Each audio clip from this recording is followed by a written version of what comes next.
Hi everyone and welcome. Today I'm going to talk a little bit about foods that you should stay away from if you are a sugar addict. So before we start, I would really appreciate if you would just hit that subscribe button down there, and if you want to get a notification when I'm going live, which I'm doing every weekend, you can also press that little bell icon so that YouTube will notify you. And please give the video a thumbs up. I would really appreciate that because every little helps. So let's get started then. And I'm going to start with the obvious ones. So clearly, if you're a sugar addict, you should stay away from sugar in all its forms. So that would be any table sugar, agave nectar, high fructose corn syrup, lactose, anything that ends with an OSE is usually a sugar. And if you want a full list of sugars that so when you go and read the food labels, you might wonder, what is this and is that a sugar? So if you want a list of those, I have one in one of my videos, which I will link to in the video description. And I remember someone posting an even more in-depth list in the comments there that you can have a little look at as well. So anything containing wheat is also essential that you avoid that. So anything, pasta, bread, couscous, anything that is actually made from wheat. And again, it's really important that you are reading the food labels, because a lot of the time they put gluten in random foods. They have gluten or wheat, or you will see that it's a trace of wheat or whatever it is. So in my opinion, that's totally unnecessary, but that is what they're doing. So, and even if it's wholemeal, by the way, I don't care if it has more fiber, just stay away from it.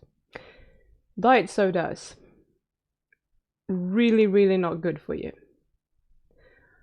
No matter what they are sweetened with, just don't do it, okay? That sweet taste will reinforce your sugar cravings and your taste for sugar. So if you are a sugar addict and you want to quit sugar, you need to stay away from all the things that are reinforcing the addiction or the habit of rewarding your cravings. And then pretty much all processed foods. I'm sorry, but that is the truth. Whether that be even, fruit juices or even green smoothies, because that is a processed food. So you're taking lots of vegetables and you just mix them up. And what you do is that you release all the sugars that are in there. So they become pure, simple glucose or sucrose or fructose or whatever it is. And you're metabolizing them really quickly. So they go out in your bloodstream super quick. And that is not ideal, and it will probably create cravings. So just don't do it.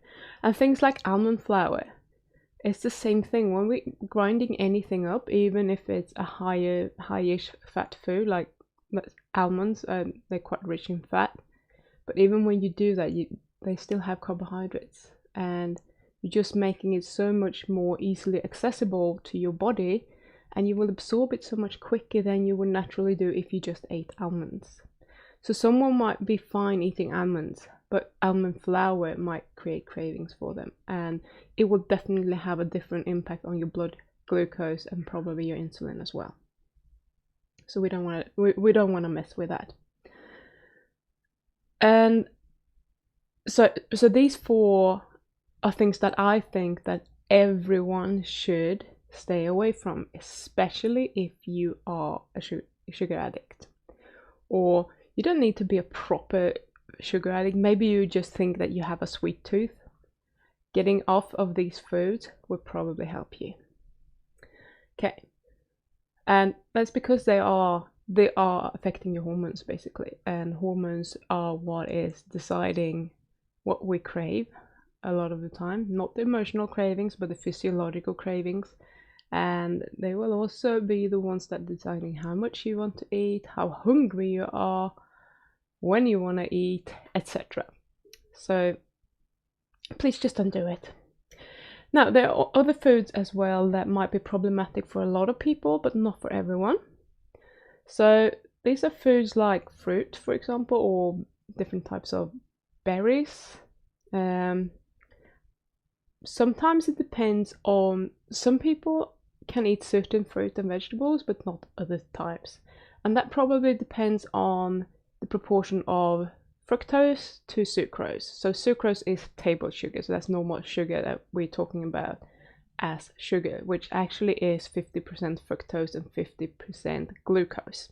So it's a disaccharide. You have two sugar molecules that sit together, and we need to separate them, and then we can metabolize them. And then you have pure fructose, which is just that half of it in fruit. So fructose on its own doesn't raise your blood sugar, but it will affect your insulin levels. So it's not a good thing. It might be natural, it might be how nature created it, but nature didn't create fruit being as sweet as it is today, and with the amount of both sucrose and fructose. So I can eat blueberries, for example. I can eat maybe, it's quite a lot of blueberries when I'm eating blueberries, maybe 200 grams of blueberries. It contains about 25 grams of carbohydrates, and I'm doing fine with that. But not if I'm eating it every day. If I'm eating it every day, I will start craving it. So I know that my limit for it is maybe 3 times per week. So that's kind of what I'm doing. I'm not allowing myself to do it every day because I know that it will trigger my bad behavior and my cravings and reinforce me to crave something and then reward myself with it. So I'm deciding beforehand that, okay, I'm going to have blueberries tomorrow. I take them out in the morning. I thaw them in the fridge during the day, and then I come home, I have my dinner, and I have my blueberries, and I'm fine. But if I'm in the moment, think, oh my god, I have so much sugar cravings, I need to go to the freezer, get my blueberries out, thaw them, and then eat them. That is not so good in terms of actually avoiding rewarding my cravings for something sweet, and that will just perpetuate the whole problem.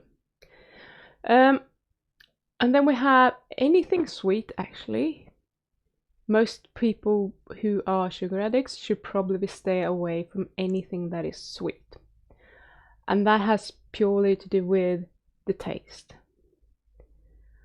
We like sweet things. I say everyone, there are obviously some people that don't, but almost everyone likes the taste sweet. And sugar addicts definitely like the taste sweet.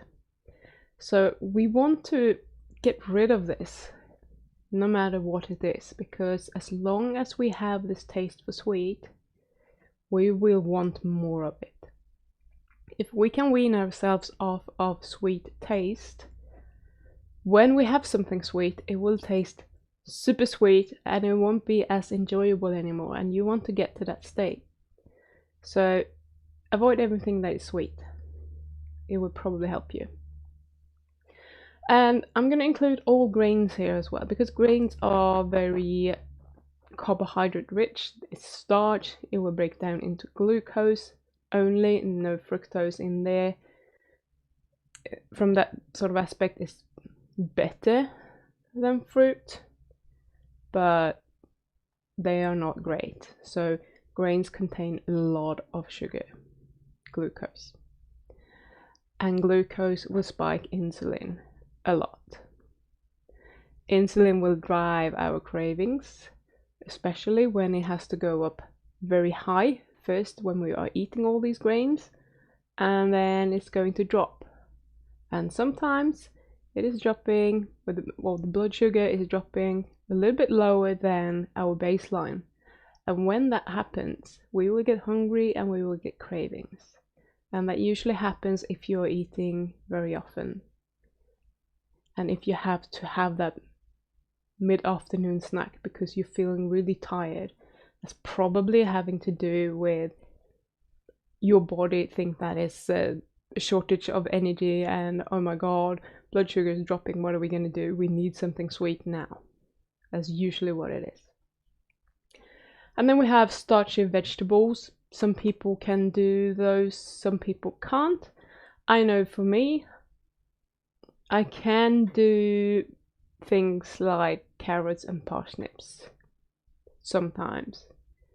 But the more carbs I have in my diet, the more cravings I will have in general. If I remove all the carbs, pretty much, I remove a lot of my cravings. Not all of them, but a lot of them. And then we have milk and dairy products in general. So dairy contains casein, which is a protein, and literally it will turn into something called casomorphin, and that has a morphine-like effect and is very addictive. And whereas you might be addicted to, or become addicted to cheese, for example, just this addictive effect can be something that also triggers your other cravings. Just the fact that we are overindulging with, cheese, for example, then when you're fed up with the cheese, that's kind of salty, you want something sweet. So it's very easy to transfer that as well. So that's something that you might want to look out for. And now I want to talk about the most important food that you need to avoid, or the most important foods that you need to avoid. And I want you to pay attention because this is really, really important. Anything, literally anything that will give you cravings needs to be removed from your diet. Whether that be coffee, I don't care, and whether that be fish. Now, I have never heard about anyone eating fish and getting cravings from it, but it doesn't matter what the food is my point. If it creates cravings, it has to be removed because it's something that is triggering you. So if you continue to eat this food, whatever it could be, you're going to have cravings and you are going to struggle. It's going to make it so much harder to not have sugar or whatever else you might be addicted to.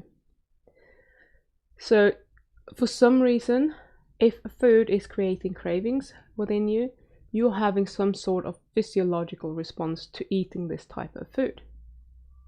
And you need to keep this in mind. It could be that you are sensitive to this food and you're not actually doing well with it. And the way that shows is by creating cravings for you. Rather than some people might get a rash, but you don't. You get cravings, which might seem very strange, but a lot of things with food and the way we react to foods are actually a bit strange, I must say. So just think about it. I'm addicted to sugar, but I don't have a problem turning down alcohol, for example, or a bag of chips.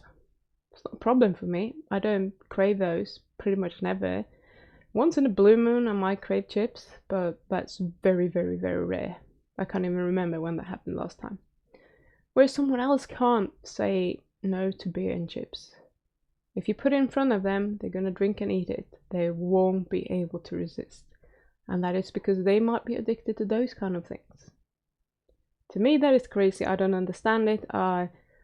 Beer tastes horrible. All alcohol tastes horrible to me. I don't understand how you can be addicted to it, or the effect that you get from alcohol. I clearly get my highs from eating sugar.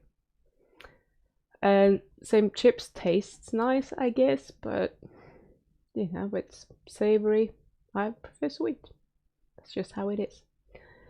So we all have different things that we tend to become addicted to, and my particular thing is sugar. Having said that, if I'm eating a bowl of chips, it might still trigger my cravings for sweet, as I said earlier. And as a matter of fact, I know for sure that if I do eat a lot of chips, it's like you're opening the floodgates, and my brain thinks that, oh well, you're eating chips, why not continue with sugar? And that might be that, I've been eating so much salt that now I crave sugar. So for me, I know for a fact that chips are actually craving my sugar cravings. Triggering. Okay, so chips is just one of those foods that I need to avoid, and it's not a problem for me to avoid it. Since I never crave chips, there's no reason for me to eat it. So that's easy for me to do. And that way I can avoid creating unnecessary cravings. And it's not because I'm gonna be addicted to chips ever, probably. It's just because I want to not have unnecessary cravings for sugar. And so clearly the chips, because they are processed, there's potato starch in there, it's gonna mess with my blood sugar levels, with my insulin, and that is probably mostly I'd say mostly, but I'm not sure, it's probably both a physiological and a mental craving that I get from it. It's that mental aspect that, I'm already eating shit, so I may as well continue with something else that I crave much more.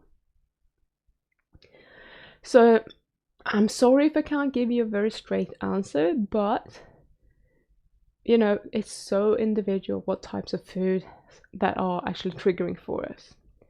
So what you need to do is I want to encourage you to actually take notes. So I was gonna get a pen and a piece of paper, or you can do it in your computer if you want. Just take notes. Whenever you have cravings, maybe unexpectedly, because you don't have cravings a lot of the time, just write down, what did you eat yesterday? And if you are a person that is kind of highly organized and you like doing that sort of thing, I would like to encourage you to keep some sort of food diary, so that you just write down whatever you ate one day. Most of the time when you're eating something and you get cravings from it, it will happen fairly quickly, but sometimes there might be a delay for one day. So just, write it down, have a little look, try to figure out what is it that is actually creating these cravings within me.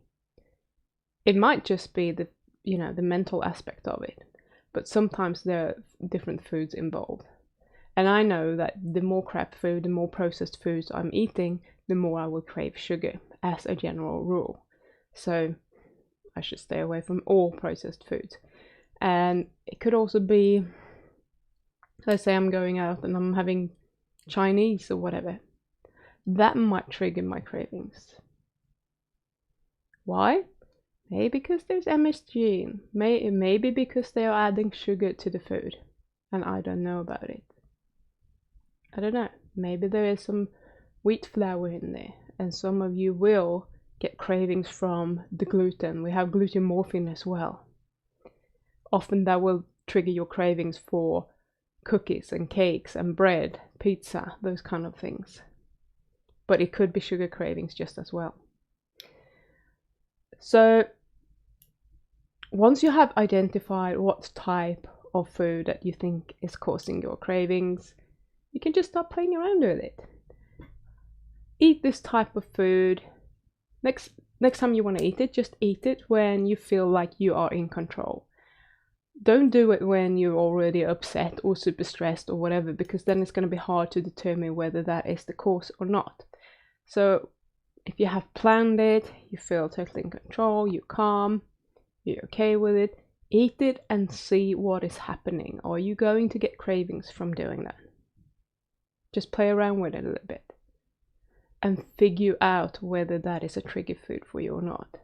It is all valuable information that you want to have moving forward if you want to be successful at avoiding unnecessary cravings.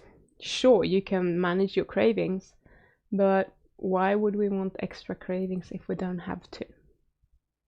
It's kind of my thought, because I don't think anyone wants cravings.